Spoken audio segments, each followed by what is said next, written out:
வணக்கம் மக்களே.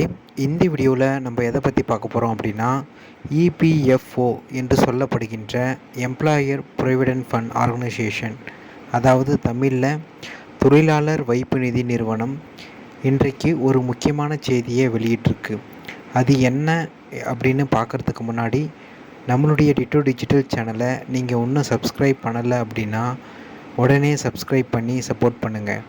இபிஎஃப்ஓ அமைப்பு இன்று வெளியிட்டுள்ள அறிக்கையில் தொழிலாளர் வைப்பு நிதியில் இருந்து முன்பணம் பெறுவதற்கான விதிகளை எளிதாக்கியுள்ளது. இபிஎஃப்ஓ அமைப்பு ரூபாய் 1,00,000 வரை முன்பணம் பெற விண்ணப்பித்தால் 3 நாட்களில் வங்கி கணக்கில் வரவு வைக்க ஏற்பாடு செய்யப்பட்டுள்ளது. மருத்துவ செலவு, உயர்கல்வி, திருமணம், வீட்டுமனை வாங்குவது தொடர்பான முன்பணம் பெற விண்ணப்பிக்கலாம் என அறிவிக்கப்பட்டிருக்கிறது. இணையதள வாயிலாக உரிய ஆவணங்கள் பதிவேற்றி இதற்கு விண்ணப்பிக்க வேண்டும் என கூறியிருக்கிறாங்க.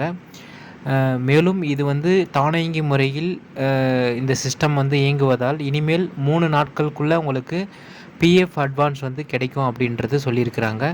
உண்மையிலே இது ஒரு மகிழ்ச்சியான செய்தின்னு தான் சொல்ல முடியும்.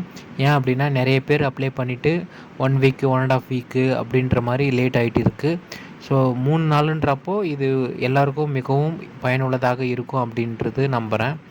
மேலும் இபிஎஃப்ஓ பொறுத்த வரைக்கும் நீங்கள் அட்வான்ஸ் கிளைம் பண்ணுறீங்க அப்படின்னா உங்களுடைய கேஒய்சி முதல்ல கரெக்டாக இருக்கான்னு செக் பண்ணிக்கோங்க. Name, date of birth mismatch ஆகக்கூடாது. இதை முதல்ல நீங்கள் கரெக்டாக பார்த்துக்குங்க. பார்த்துட்டு கரெக்டாக கிளைம் பண்ணுங்கள். பேங்க் பாஸ்புக்கு ரீசெண்டாக பேங்க்லேருந்து வாங்கி அப்லோட் பண்ணி இது பண்ணுங்கள். நீங்கள் அட்வான்ஸு கிளைம் பண்ணும் போது ஏதாவது சப்போர்ட் வேணும் அப்படின்னாலும் இல்லை நாங்களே அப்ளை பண்ணி தரனாலும் எங்களுடைய இ-சேவை மையத்தை நீங்கள் அப்ரோச் பண்ணலாம். இந்த தகவல் உங்களுக்கு பயனுள்ளதாக இருக்கும் என நம்புகிறேன். மீண்டும் அடுத்த வீடியோவில் சந்திப்போம்.